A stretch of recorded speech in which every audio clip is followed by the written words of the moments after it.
topics. With no further ado, I'd like to hand it off to Christopher Quinn. Terrific. Thank you, Mike. And welcome to everybody who's joining the webinar today. Thank you, and good morning for our friends on the West Coast, including my co-presenters today, Michelle Perez and Alejandro da Silva. So we'll get started in just a minute or so. And obviously, sense of belonging is our topic today, and how Nearpeer and Fresno State work together to enhance the sense of belonging on their campus. So hence the poll question. So while we give the last few people a minute or so to join, if you answer that poll question, we'll review those in about 30 seconds from now to see, is this a top of mind issue on campuses? Is it a strategic focus? Is it being talked about? I think this is a really interesting time that we're in right now when it comes to this topic. And I think it will be transformational for higher education. So with that, let me give you a quick intro as to me and my background. I'm Christopher Quinn. I'm the Chief Operating Officer for Nearpeer. But before Nearpeer, I've been in higher ed for just about 3 decades. I've been the president of a couple of small colleges, and I've been with giant university as well, and Purdue University Global.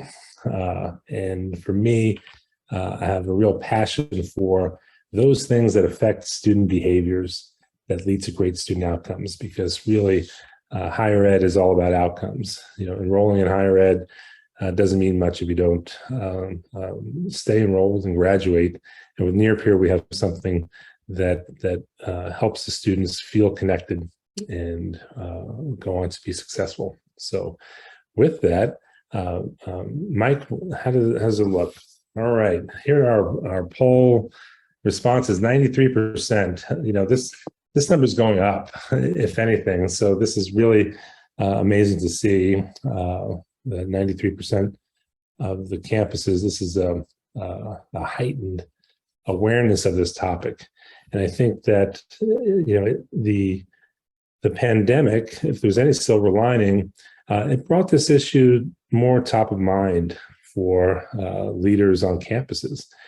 This is a problem that predates the past 2 years.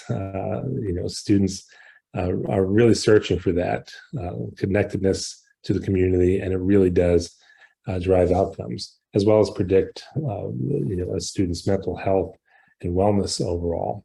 So with that, you're in the right place. Since 93% of the campuses are talking about this, so we will dive in and take a closer look. So first, we're going to look at what does sense of belonging mean. I want to introduce Nearpeer to you, and then really spend a lot of time on a deep dive case study with Nearpeer at Fresno State, where we launched before the fall of 2021 term. And after that, there'll be plenty of time for Q&A, both with me and with the panelists, the front line from Fresno State. We'll hear from some Fresno State video leaders by video as well. So with that, let's dive in. This idea of what is sense of belonging. This was a definition was originally created by a key researcher in this field, and I think it about sums it up very well. Being accepted, and what does that mean? Being accepted for who you are. So there's a lot of diversity and inclusion themes in here. Being valued, that everybody brings something to the table that's important in your community, and feeling inclusion, right? Diversity, equity, and inclusion are really popping up here a lot. And you're being encouraged by others, your peers, and staff and administration. And at that university, you feel that you're an important part of the life and the activity of the community more broadly. So that's the idea of sense of belonging that we all talk about, but it's good to pause and think about, well, what does that really mean along the way? But most importantly is, what can you do about it? So a lot of researchers have looked at how you foster a sense of belonging on campus or in the workplace for that matter. And I think we're seeing some key themes emerge here as well. And we'll see this also from the perspective of Nearpeer at Fresno State, how these things are integrated, and Nearpeer has helped support this for Fresno State. So genuinely valuing culture, broadly culture, the concept of culture on your campus is essential. Making a meaningful first impression. So those of you who are here today from admissions, this is quite important. It starts early. That sense of connectedness starts when a student starts looking at your school, let alone when they're getting close to graduation or beyond. And we have a diverse community. It's important that everybody recognize and affirm your students and their specific cultures overall. This next one, I think Michelle and Alejandro will have a lot to say about this one. Pay attention and listen to your students. See them, hear them, and this leads to a strong feeling of connection. And finally, giving your students a strong sense of agency, that they're involved in how they're integrated into the community. So these pieces from the Annie E. Casey Foundation are a good backdrop to what we want to talk about today. So let's dive in. Our next piece is, what is Nearpeer? For those that don't know much about us, we'll cover a little bit here to give you that context. And really what we're about is improving students' sense of belonging. That's our reason for being. That's why we're here, and that's why we're talking today. So, what does that mean? This idea of how do you foster that connectedness? How can you help catalyze it on your campus? That's what we care about, and we want to reach all students.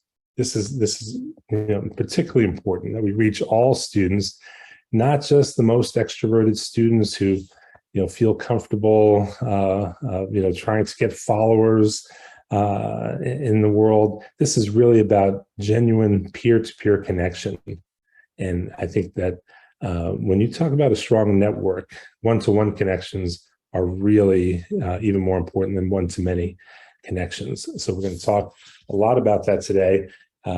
You're hearing from me about how Nearpeer is different, but I do want to acknowledge that the outside world, the higher ed world, has recognized what we're doing here at Nearpeer in places like the Christensen Institute, and they focus on innovation in education.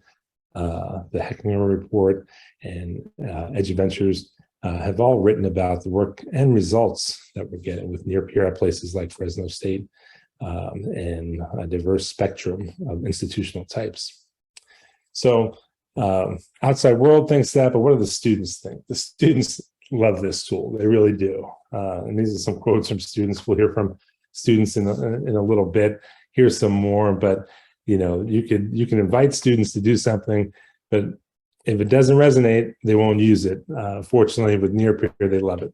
They love it, and it's meeting their needs. And that's part of that affirmation of what students need and want. So we'll continue there. Well, how does it do this? What are we trying to address specifically? Every student comes to campus thinking, will I find my people? Will I fit in?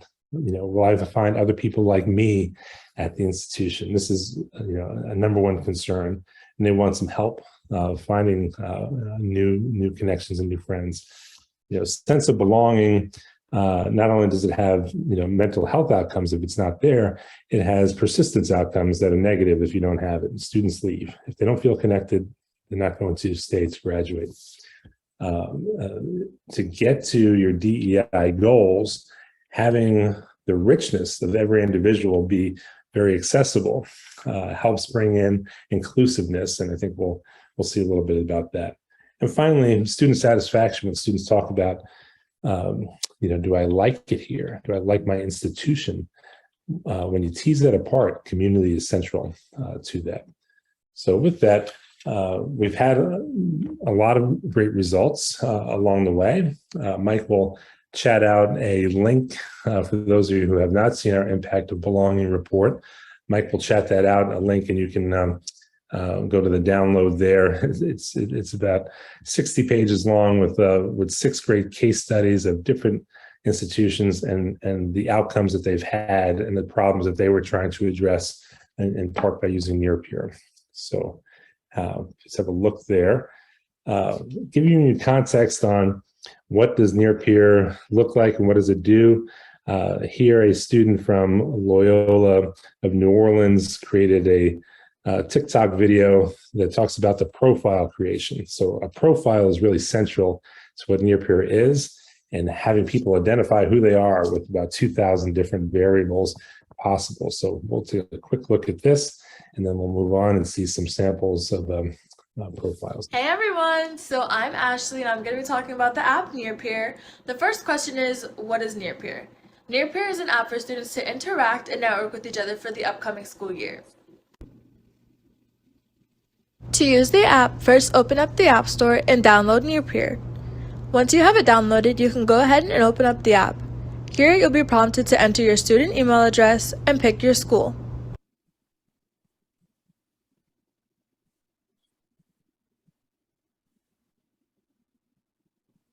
If you already have an account, you can go ahead and log in, again with your student email address and the password that you chose when you set up your account.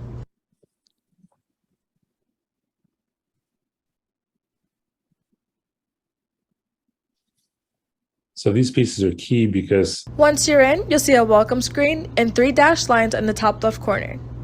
There you can do your profile. In your profile, you can see your bio, your name, your hometown, your activities, any groups that you're in, and any peers that you've already connected with. If you would like to edit your profile, you can go to edit. So we'll pause there. You get the idea of creating a profile, people saying who they are. This is critical, so I wanted to be sure that you saw that, because it's something that you really can't find anywhere else, and particularly on social media. We like to think of ourselves as the antidote to social media. Free platforms, sell that information to advertisers. We're very concerned with privacy, and it is not sold to advertisers. And I think it's your data, and you can learn about your students, but the students want that assurance as well. And it allows them to search on things and find each other. Hey, everyone.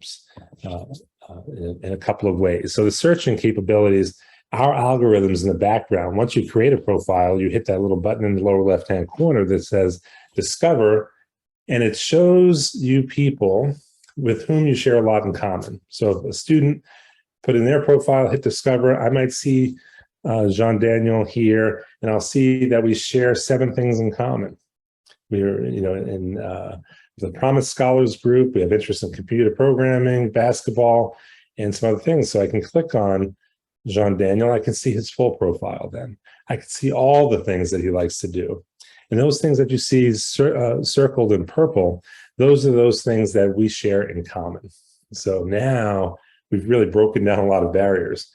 Imagine how long it would take to find out if the person sitting next to you likes artificial intelligence and the French language and basketball, and they like to watch The Office and a dozen other things in here. So this makes it easy to do that. The things that are shaded in purple are John Daniel's passions. These are his most important interests. And again, that's important to get to. Students share a lot of information about themselves, their pronouns, which is important in the inclusivity world. Their career aspiration, hard to find that really anywhere else outside of major, where they live, and some of their other life experiences. Things like if a student was a veteran or a transfer student, that would show up in their profile as well. Last note on searching in Nearpeer, the manual side of things. We can have that automatic matching, but I can also say, hey, I like hiking, and is there anybody else who likes hiking that lives within 20 miles of my hometown, right? This can happen during the summer. So people may be going to the same school and they can find each other in advance. So with a couple of clicks, you can find all the people who like hiking, or something even more random, like let's say knitting or crocheting, something we've looked at recently. So these micro communities, you can find just those people in Nearpeer this way. Even though there's not necessarily a crocheting club, you can find your people who like to do that very thing. So Fresno State, let's talk about Fresno State quickly. Fresno State is a overall minority serving institution, and specifically an HSI. About 57% of their students are Hispanics, identify as Hispanic Latino. And it's also in Asia and Pacific serving institution as well.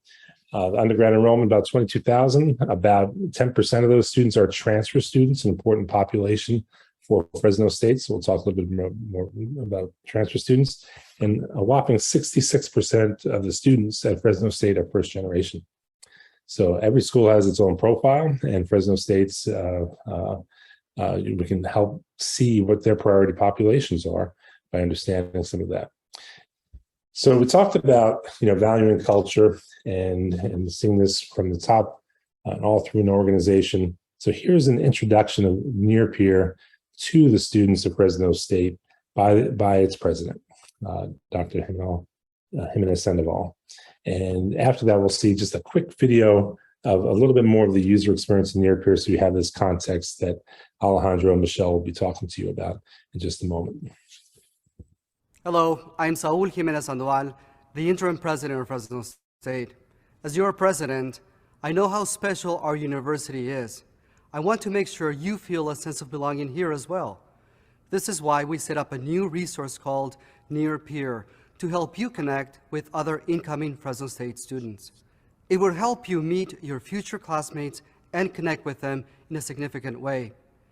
You'll be able to find people in our community who have similar interests, life experiences, and more. Nearpeer is a special platform just for you, our students, to get to know each other and forge a stronger sense of belonging.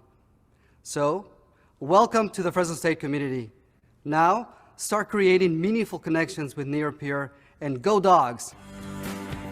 Hey Fresno State students! Invited to join Nearpeer and want to know what it is? Nearpeer is a new, really easy way to discover other students at your college who you have tons in common with. But what's different about Nearpeer? Platforms such as Instagram or Facebook can be good to stay connected with people you already know. But what about figuring out who you want to get to know? Nearpeer does just that.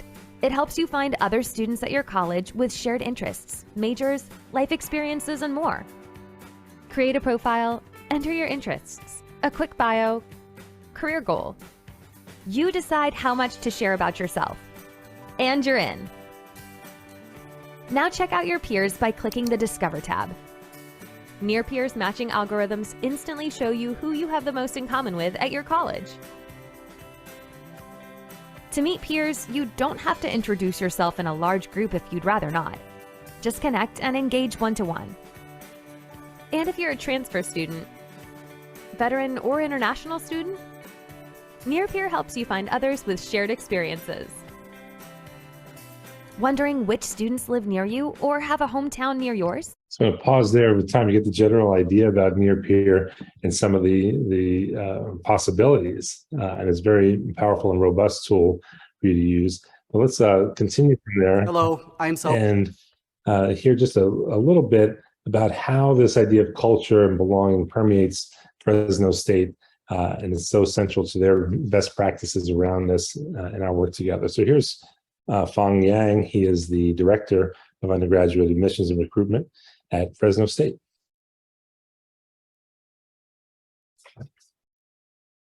We promised our students that they would be part of a Bulldog family.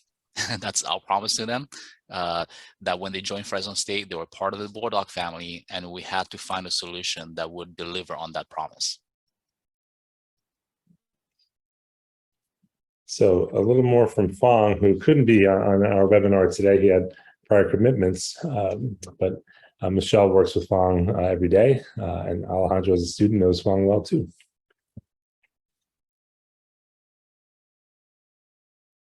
A lot of our students, it's their first time going to college, so they might feel as confident going to college if they don't know anybody on campus. So I think Nearpeer just provides that sense of like belonging, that sense of connection, that sense of having other people sharing some of the same experience that you share, and even with some of the same interests you have. So I think it adds a lot to a student's experience. So glad Fang could can weigh in a little bit. Sometimes people think they hear some of our intro pieces and think, oh, this is all about 18, 19-year-old students. So I thought I'd share an anonymized actual profile from Fresno State. And this is from a post-traditional student. As she says in her bio, she's married and has 3 wonderful grown children. And she participated robustly in Nearpeer. You see all the actual interest that she put in, and you can see how much about people that they can share. And this is an example of a non-traditional student. So with that, we'll shift gears here and hear from people like you who actually interact with the students on a daily basis, and how Nearpeer has helped overall. And we'll start with that question to both you, Michelle, and Alejandro. How does Nearpeer help you better serve students at Fresno State? You can jump in, Michelle.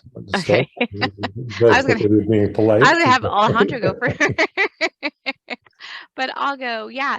So at Fresno State, we have over 22,000 students, and usually an incoming class of about 5,000. So it helps us connect with students and other students, because our campus is mainly what is known as a commuter campus. So we don't have a large population that is residential, so we don't have the requirement for them to live on campus as a first-time freshman. And then we also have it's about 60% incoming freshmen and 40% upper division transfer students. So I think it just connects them more. I was a student here at Fresno State. I'm a graduate and alumni. So if I had this opportunity, I could learn more about even students I didn't even know that existed here on campus when I went here. So I feel it just serves them greatly with connecting them to other students, either like themselves or maybe not like themselves, that want to know more about a particular interest, or maybe just a different culture here on campus or off campus, since a majority of our classes will be on site this upcoming fall, but we still have a good amount of online classes. Right. It's an interesting point you make, Michelle, about finding people who have something that's not the same as you too, right? I think that's part of affirming the community when somebody has something that's distinctly different, and then you can have a conversation around that and enrich both of your worlds. That's terrific. Alejandro, anything you want to add to that piece? I was going to say, adding on to what Michelle said, is I wish I had Nearpeer when I was an incoming freshman, because even though I was born and raised here in Fresno, even though Fresno State was down the street from me, I didn't know where things were at. Like, I didn't know where the financial aid office was at. I didn't know where the admission office is at. I didn't know what this building was. I didn't know what that building was, right? I just knew where the football field was, because that's what we do in the Valley. Like, we go to football games. But something cool that Nearpeer has been helping us on our campus too is connecting students with the different resources on campus. So a lot of times students don't know of every single resource that we have on campus that helps them, such as the tutoring center or the student health center, our career and development center, that Nearpeer has definitely 110% helped with connecting students with resources on campus. That's compared great. to not having Nearpeer. Yeah, I think that's so important, and particularly when you think about it, amongst first-generation students, they don't have the guidance on how to navigate the higher ed experience, right? They're pioneers in their families doing this, and there are resources that people would not even know existed, so they would never even know to ask for it. So that's a great point, Alejandro, on that topic. So in Nearpeer, we're talking about peer engagement. The vast majority of the interaction in Nearpeer is between students meeting and supporting and helping each other. But you two have some experience about some of the interaction as a student leader or as a staff member. What are some of the ways that you have engaged with students on the platform? I was gonna say, I know that Michelle and I can totally attest to this, but we're like in every single group, answering DM messages with students. We are on Nearpeer probably 24/7, more than other students. I know that Michelle, how many connections have you had on Nearpeer? It's like over 1 billion, right? A lot. Yeah. So for Michelle and I, well, for me personally, I get a lot of like DM messages and or connection requests with students, and I interact with them one-on-one, because a lot of them, of course, that's a feature if it's more comfortable to interact with someone more one-on-one. So on my end, I do a lot of more one-on-one messages with students, students who have questions in regards to where's this building, where's that building, when is the date for this, so on and so forth. But I know that Michelle's a little bit different, where she's more interactive on the groups. And let me clarify one thing for the audience, is that you can communicate one-on-one with somebody only after you've requested a connection with them and they've accepted. So I think that's part of the student agency in here as well, is that it's not like anybody can bombard somebody with questions or comments. They have to be connected first. So it's very proactive procedure, and the students love connecting. And Nearpeer, we'll see some data on how many connections they make in a moment.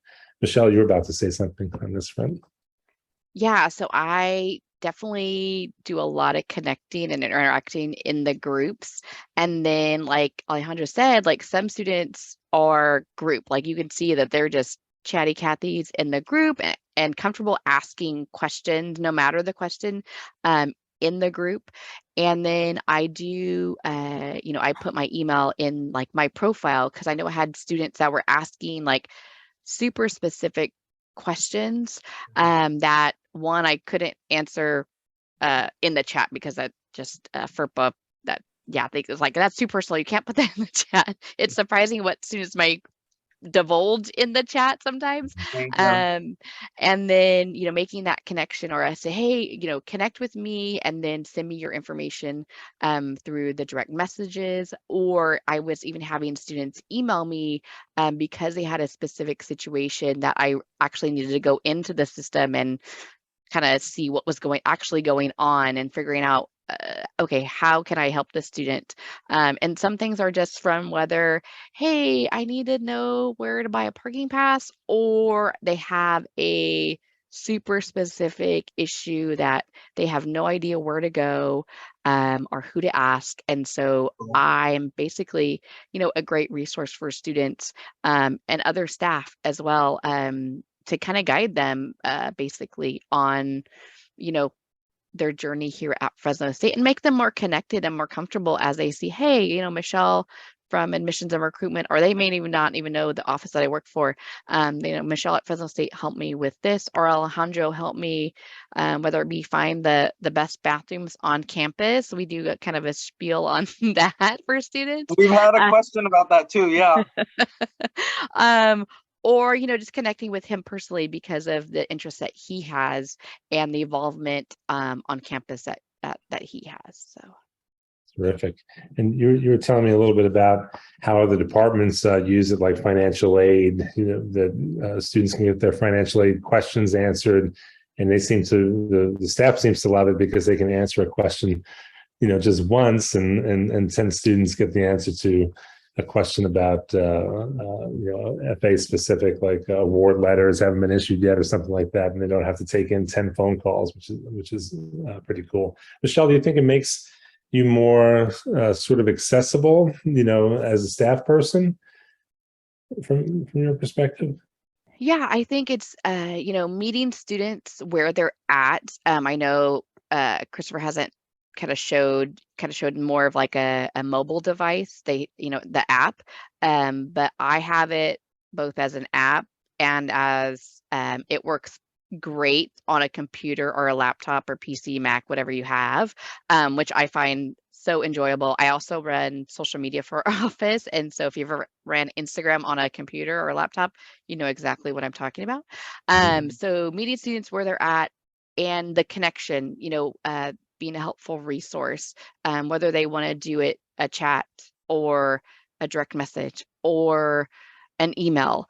So it's finding that student, and like our financial aid group, minimizing the time that, hey, that student may not even want to ask that question, but they can find the answer in the chat, look back through the questions that they have answered. So yeah, being a vital resource for, and another avenue instead of, how many, emails have you, have students sent, or, that don't get answered, or they're on the phone on hold for a little bit of time. They can't come to campus and come in person, or maybe that wasn't even an option, either during COVID or now that we're kind of coming out of that.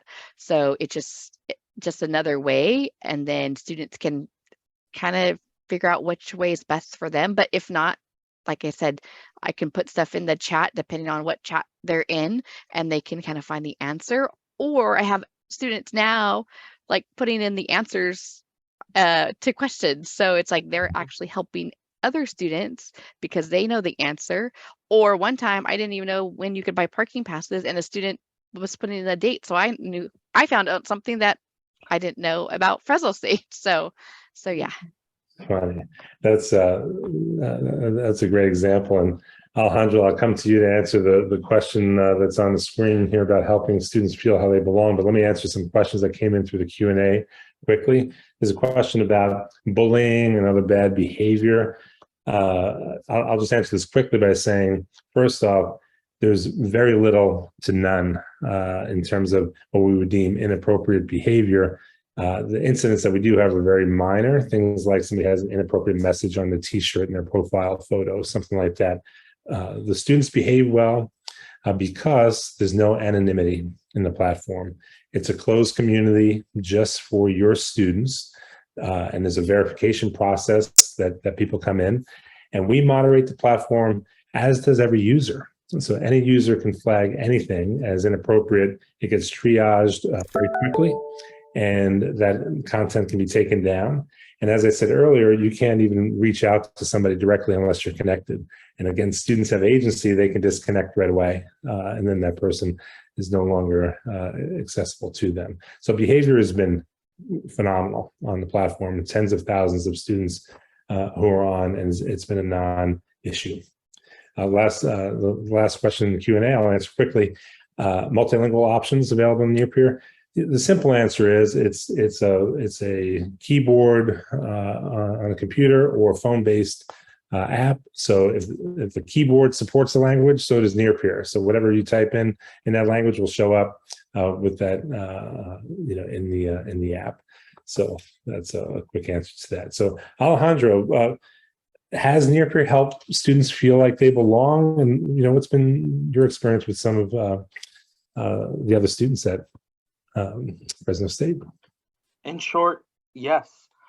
In being a student still myself on campus, and being a Nearpeer intern, I speak to a lot of students on Fresno State campus, and even just at other universities in the chat, in our chat features and group features, how Nearpeer has helped students a lot in belonging on their campus.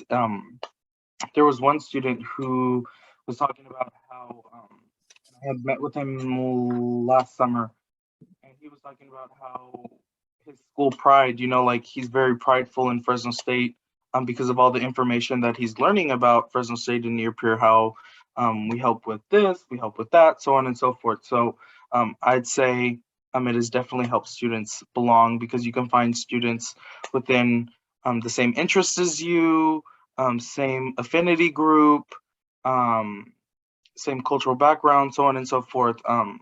So in short, I can ramble on and on, but in short, yes. That's great.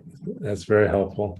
So we'll switch gears on a question I think we touched on a little bit, but how is your experience using Nearpeer different from social media platforms that you might use in a professional or personal capacity? Like what's different about it, and what are some of the pluses that you see there? This has got to be a question that we get a lot, and me and Michelle got this a lot during the summertime at Dog Days, is oh, okay, so this is like a social media app, right? Like super cool, huh? Or like, no, it is not a social media app. This is a connecting app where you make connections and you network, and it's nothing like social media. And so when we get to start explaining, the features in Nearpeer and what Nearpeer does, students were like, oh, okay, like this is definitely not like social media. I forget what me and Michelle were saying over dog days was, did we say like this is a social LinkedIn, or like this is like a academic Instagram? I forgot like what we were telling students for them to like fully grasp what Nearpeer was. But it was definitely funny how many times we got this question. But Nearpeer differs from social media because it's a networking app. You make one-on-one connections, you chat in group features. It's in my opinion, better than social media because this definitely promotes sense of belonging. That's great. In the app, in the platform, there's no place to share media. So you can't post videos or memes or nastiness. It's really about finding other people. So when you're in the app, you're finding other people, not just when you're just starting school, but also along the way, anytime groups reform. So when you have a class that forms, who else is in this giant chemistry class with me? And who might I form a study group with? I've just moved into the residence hall. Who else lives in this residence hall that might be from my hometown? Those sorts of things are what's in here, not content that people are searching for likes and follows from. Michelle, looks like you were going to add something to that too about your experience, because I know you post some of the social media for Fresno State and the incoming students. Is that right? Yeah, so we're calling it an academic LinkedIn. I think that's what we kind of like. How do we kind of relate it to the students? Because they were just like, what is it? And they were thinking it was social media. And we're like, it's not. Like you can't tweet, you can't post, you can't likes, that kind of stuff. And then with like the security of it, you have to make that connection for someone to send you a message. So yeah, it just differs. Yeah, I do. Like I said, I run on social media. I run 3 platforms for our office specifically. So it's not even close to the same. It's so nice to have something that's you can connect with students and even staff and others on a different level. And it's not posting, and it's none of that. So yeah. Great. Thank you. So Mike, we'll take some open questions from the chat and otherwise here in a moment. There is one that came through the Q&A, so we can answer that. It's about, when rolling out on campus, do you want to roll it out to just the incoming cohort or all students? And the answer is yes and yes. It's really up to you how you want your students to engage. So with incoming students, when they're first admitted, you can reach them then or before, once they've committed and through the summer, or when they just start school at orientation. But all students on campus, they have an interest in being in Nearpeer. They, continuing students who are, second, third, or fourth year, they have new interests that they might be pursuing. And how do I find people that like that interest? I'm not fully baked when I arrive as a first year student, and I may take up a new pastime. And how can I find other people who like to play pickleball or or play a board game that I never tried before? There are things in here that different departments can use when people come together. So we mentioned Res Life, but clubs and organizations. There are ways in which you can reach everybody who has an interest in outdoor activities and let them, and just them, know that the outdoor activity club is coming up with its organizational meeting. So anywhere where students come together and reform again, they love to be in here. Students who are upper class students also like to be mentors to students who are just coming in. People like Alejandro, who really has a helping spirit and wants to help others navigate because they've been there and done that. So I think those are some of the ways that it is used. Okay. And there's a question here, and Michelle and Alejandro, you could probably weigh in. How many staff are required to manage chats and the rest of the app? Are all the chats live chat, or are AI chats included? Well, first, we don't have a chat bot today, something that we're considering. But in terms of how much to be in Nearpeer and how much staff time it takes, it can take very little to none. 90, like I said, 95% is probably higher than that. The average staff person might spend at their discretion, an hour in Nearpeer every few months total. Some people spend a lot of time because they see it as a mechanism to help people. I think Michelle would be in that world because it's an effective tool for you. Michelle, you want to talk a little bit about that? You're muted. Yeah. Okay. So I probably am in that top tier of, I probably use it all the time. It's up on my screen right now. Like I'm fortunate to have 3 screens. And so Nearpeer is technically on 1 screen, just so that way I can keep up with it. And especially we are starting class for fall on Monday. So as of right now, like yesterday, there wasn't really any much action going on. This morning when I logged in, it was like, oh, I have like 9+ chats somewhere in my groups. And so I'm almost on every group just because I am like the coordinator for our campus. And our Fresno State has a lot of groups.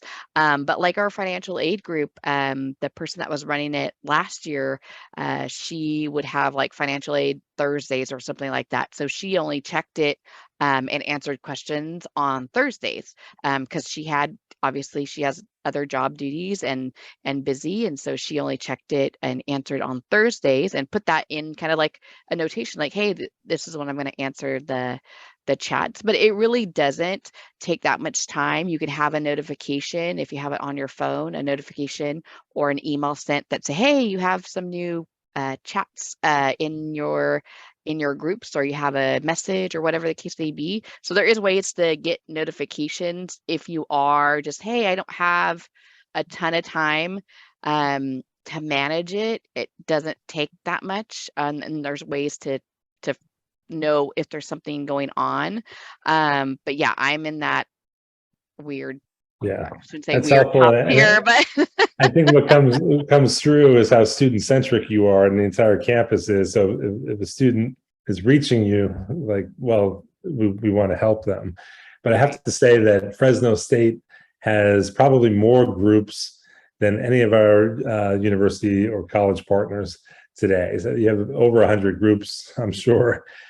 Some schools, even big schools, University of Oklahoma, I think has 4 groups, for out-of-state students, in-state students, and a couple of others, maybe for veterans, might have been another one. So you can control that completely at your institution because we build a custom instance of Nearpeer for you. So when we choose to work together, we customize the app. Only your students can get in. You decide how many groups to come out of the gate with, and you have the ability to add groups later. So groups can be things like alliances, like LGBTQ, it can be just interests. At Fresno State, anime was one of their top interests, and they have a very active anime group. All the students just talk about anime, and we know we like anime. I can click on your profile and see, well, what else do we share in common? It's sort of the first filter.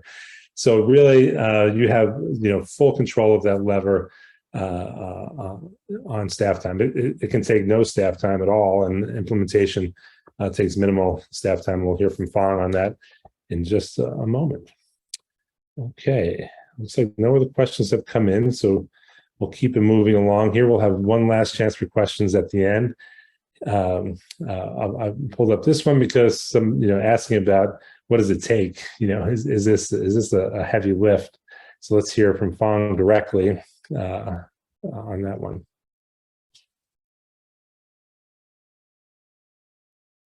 We're all busy with what we do on a daily basis. And the last thing we want is a system that's going to be cumbersome in terms of like setups and requiring a lot of technology expertise and so forth. And we wanted something that was more of a turnkey, plug and play type of a product. So I think attending the demo is key, and really seeing what the students are seeing as well as what the staff will be seeing as well, which is also key. and the level of setup that's required, which is in this case almost very minimal in this case. So the product for us, the reason why we decided to go with Nearpeer was we found out that the product is easy to use, not just on the student side, but also on the staff side. It's definitely a turnkey solution, in my opinion, because there's really no extensive training, no extensive setup on our end. We provide the information, but the Nearpeer team does all the setup for us. That's the beautiful part of it. And then once you create a profile, the interface is very simple. I mean, so I'm always looking at it from the user's point of view, which is a student. If you make it difficult, then students are not going to want to use it because they have so many other social media platforms that they are themselves have to maintain. So we don't want to make it work for them. We want to make it a very pleasant experience. Great.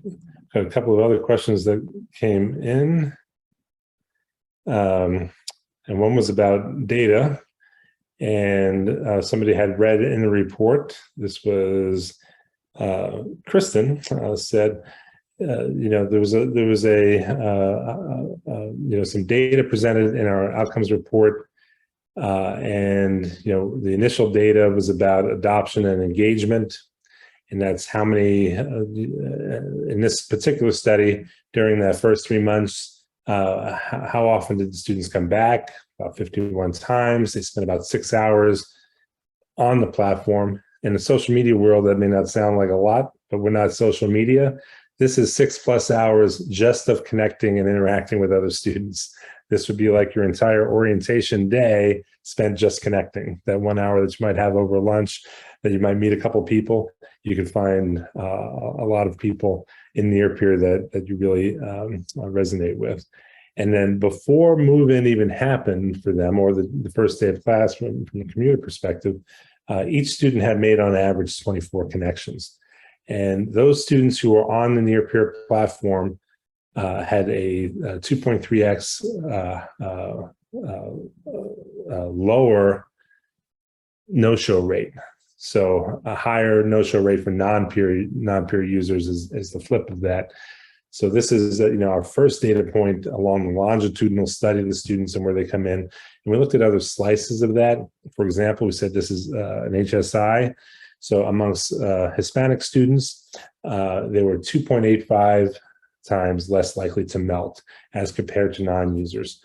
The question also goes on to say, well, that's one group, and maybe those people were more high intent, maybe not, but what happens once they matriculate? So now it's a new homogeneous group, and people matriculate and they come in and they have high intent of staying if you actually showed up. And we just reported their persistence rates were much, much higher for the Nearpeer users, 3 percentage points higher. And I'm sharing directionally the data for them, not their actual persistence rates. But I think the key here is that for those of you on the call who are in the retention side of things, student affairs side of things, a 0.5 percentage point movement is huge, right? So a 3 percentage point difference is phenomenal. And we are outcomes focused. We do statistical analysis on all data through a third-party data scientist. And for us, we want to understand what needle are you trying to move, and we want to help move that with you and measure it together with you, because we want to share in that success and be a close collaborator. All right, let's see. Last little slice of data, transfer students, we said very important, 10% of the population there. The students who transferred were 2x more likely to return for the spring term, 2x more likely to return for the spring term if they were Nearpeer users. They felt connected to the community and stayed, which is pretty cool. All right, let's see. We'll play one last video here, and then I think we might have one last question. Got about 8 minutes to go. I love these because this is feedback from the students. Alejandro interviewed some of these students to ask them, what was your experience like?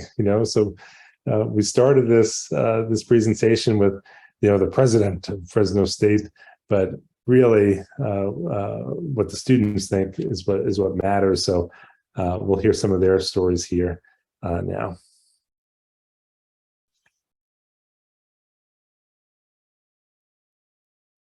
I opted in to download Nearpeer because being a transfer student, I didn't really know a whole lot about Fresno or in the area. So for me, I figured I would have a hard time transitioning. Nearpeer did help relieve some of that stress, just because it's nice knowing that maybe there could be somebody else that is in the same boat as you.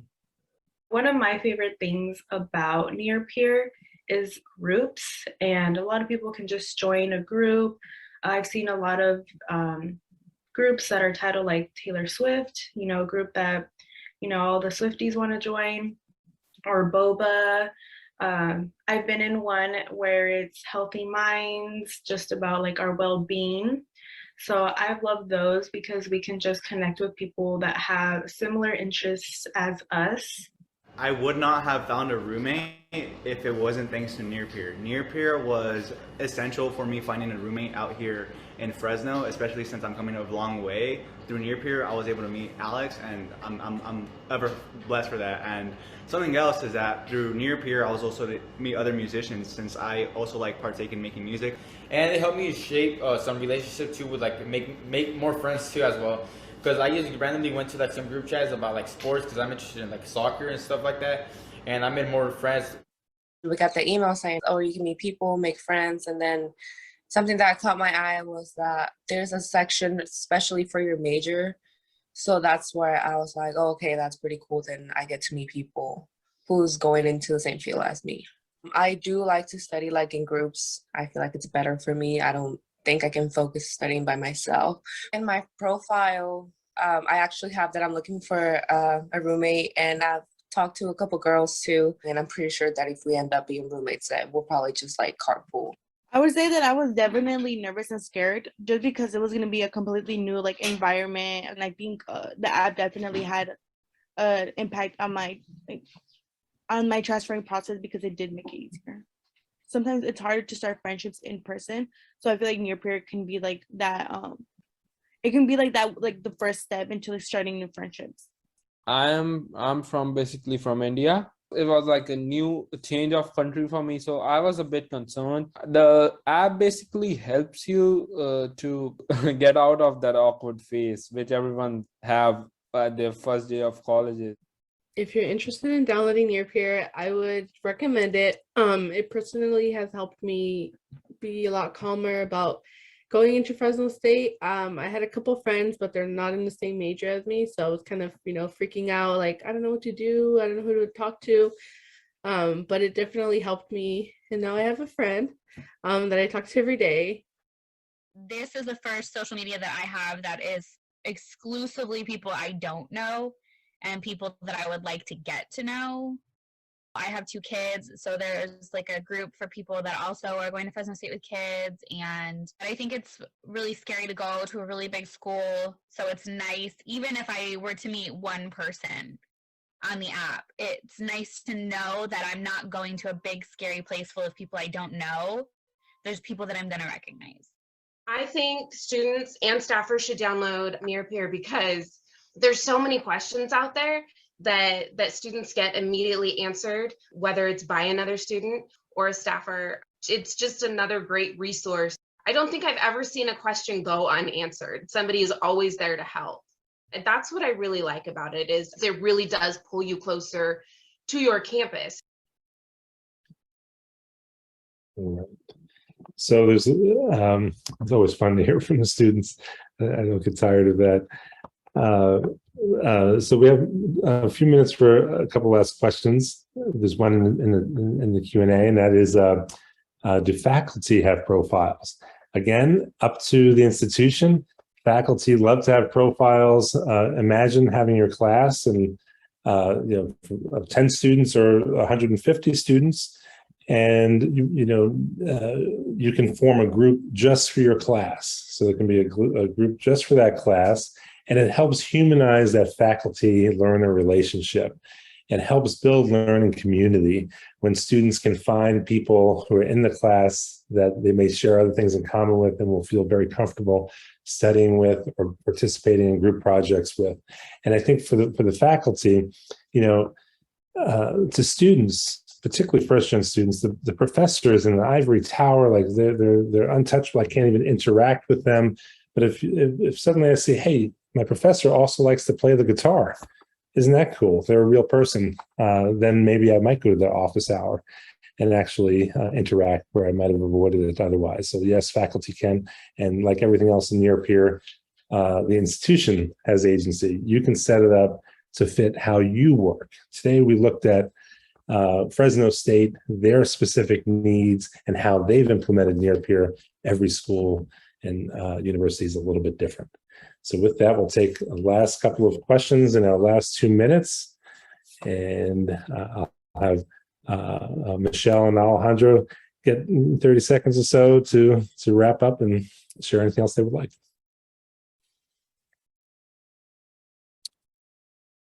Did we get to that question in the Q&A already about best practice on focusing on an incoming class or to the entire student body? I may have missed it. We did get to that, Mike. So yeah, again, that was one of the questions where I said it's at your discretion to which group you would release Nearpeer to.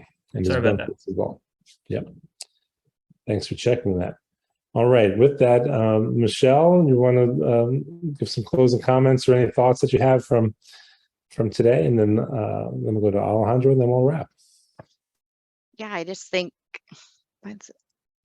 I just feel that it's a great resource for students to find information, especially during this kind of weird transition time. If your university is transitioning back into on-site or maybe doing both, I feel it's a great resource, and I can connect with a lot more students and answer their questions. Like the last student in the video, you just get your question answered. You're not waiting in line, you're not on the phone, you're not in email. And so yeah, it's a great resource, and we love it here at Fresno State. All right, and Alejandro, you have the last word. It's 3 o'clock East Coast straight up right now, so take us home. Yeah, so just adding on to what Michelle said, Nearpeer is an amazing resource and tool for students to use. And being a student myself, currently still at Fresno State, and using Nearpeer, it's kind of funny, both using it as a student and as a staff member. I love it so much. I love Nearpeer so much. And like Michelle had mentioned earlier, is I wish I had Nearpeer when I was an incoming freshman at Fresno State. It would have made things so much easier and better for me when it comes to my mental health, especially being anxious and scared coming to a campus where I don't see the same people every single day like we do in high school. Nearpeer is an amazing tool and resource, and I love it so much. Thank you so much, Alejandro, and thank you, Mike from ACRO, for supporting us here today. Glitch-free technology, appreciate it. And thanks to all of you for taking an hour out of your day to spend some time with us. My email address is on the screen. Feel free to reach out if you just have any questions, and I'd love to chat and hear how we might help you. All the best, everybody. Have a good day. Bye.